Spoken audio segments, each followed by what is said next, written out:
I made potato towers yesterday, and we had a lot of rain last night, so I'm going to walk over and see if they have settled. I'm really hoping that they didn't compact. I put a lot of straw in there, so hopefully everything is good. But I'm going to see. I made the ones in the hampers and also in the rabbit pellet bags. That didn't really settle that much, maybe 2 or 3 inches, so I'm very well pleased with that. And these, they're damp on top, so that means water went down in there.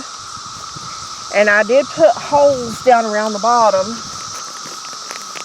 some right here and some on down lower, and I have one right here. So it's not holding too much water.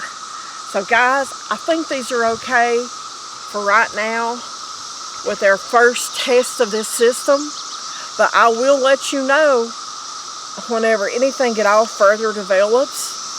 I'm hoping the next development within a few days is going to be sprouts coming out the side. I'll let you know as soon as I find them.